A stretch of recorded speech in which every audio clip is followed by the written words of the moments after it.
Assalamualaikum warahmatullahi wabarakatuh. Pembentangan hari ini ialah subjek GIS 3243 Ijaz Al-Quran. Pensyarah bimbingan kami ialah Dr. Syed Hadrul Latfi bin Syed Umar. Saya Zalina binti Jaafar 031076 akan membentangkan tajuk Kesan Ijaz Al-Quran dalam kehidupan manusia sejagat. Pendahuluan. Pengajian yang melibatkan bidang ijaz Al-Quran merupakan satu bidang ilmu yang penting untuk membolehkan seseorang itu memahami, menghurai dan mentafsirkan tentang sesuatu ilmu yang dibentangkan di dalam Al-Quran dengan baik dan sempurna. Pengertian ijaz dari segi bahasa ialah melemahkan, memperlemah atau menetapkan kelemahan. Pengertian ini merujuk kepada surah Al-Ma'idah ayat 31. Dari segi istilah, Manna Khalil Al-Fatan dan Ali Al-Syabuni dalam tulisannya Usman mendefinisikan ijaz sebagai menampakkan kebenaran Nabi SAW dalam pengakuan orang lain sebagai seorang rasul utusan Allah SWT dengan menampakkan kelemahan orang-orang Arab untuk menandinginya atau menghadapi mukjizat yang abadi iaitu Al-Quran dan kelemahan-kelemahan generasi-generasi sesudah mereka. Kesan mempelajari ijaz. Yang pertama, menambah keimanan. Dengan mempelajari ijaz Al-Quran akan menambahkan keimanan terhadap Allah Subhanahu Wa. Hakikat keimanan adalah nur yang Allah pancarkan ke dalam jiwa umat Islam yang dapat mendalami dengan sepenuh hati dan akal akan ijaz sesuatu ayat-ayat Al-Quran. Tidaklah Allah menurunkan Al-Quran kepada Nabi Muhammad SAW melalui malaikat Jibril itu sia-sia, melainkan untuk memberi pengajaran dan menguatkan iman kepada Allah Ta'ala. Kesan yang kedua adalah dapat melembutkan hati dan jiwa. Dengan mempelajari ijaz sesuatu ayat Al-Quran sudah pasti dapat melembutkan hati dan jiwa umat Islam yang keras dan bercelaru. Ini kerana Allah telah menyatakan bahawa ayat-ayat Al-Quran itu mampu melembutkan hati orang-orang yang terpilih, memiliki hidayah daripada Allah seperti mana kisah Sayyidina Umar sebelum perislamannya yang menyerbu masuk ke dalam rumah lalu menampak adik perempuannya yang sedang membaca Al-Quran daripada surah Kahf sehingga berdarah mulutnya. Apabila disuruh membaca sekali lagi, hatinya terus cair dan terus berjumpa Rasulullah SAW untuk mengislamkannya. Itulah kuasa Al-Quran yang berjaya melembutkan hati yang keras. Kesan yang ketiga ialah dapat menetapkan akidah kepada Allah SWT.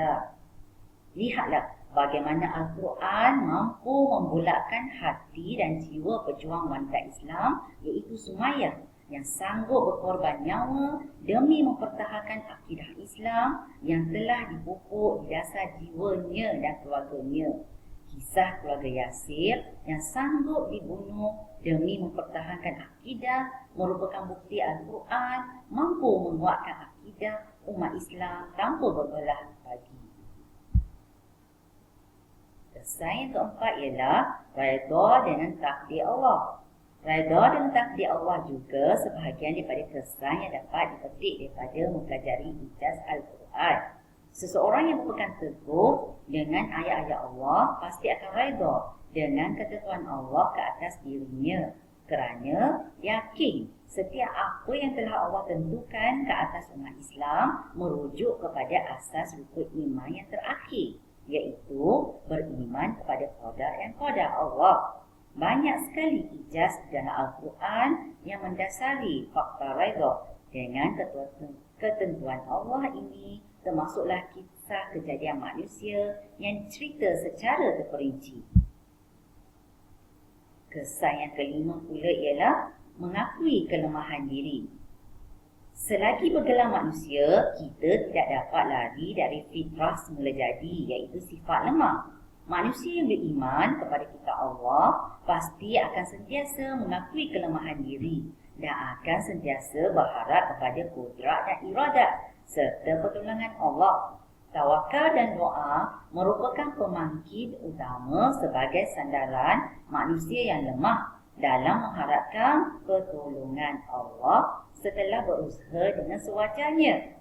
Melalui penciptaan alam ini, manusia pasti mengakui kelemahan diri yang tidak berdaya untuk mencipta, walaupun seekor lalat.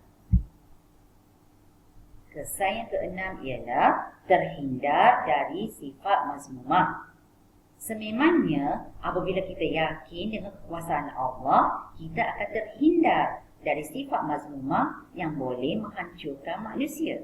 Yakin dengan kebesaran dan keagungan Allah akan membuatkan diri kita insaf dan kerdil, lalu mendidik jiwa terhindar daripada sifat-sifat mazmumah seperti sombong, mungkar, riak dan sebagainya.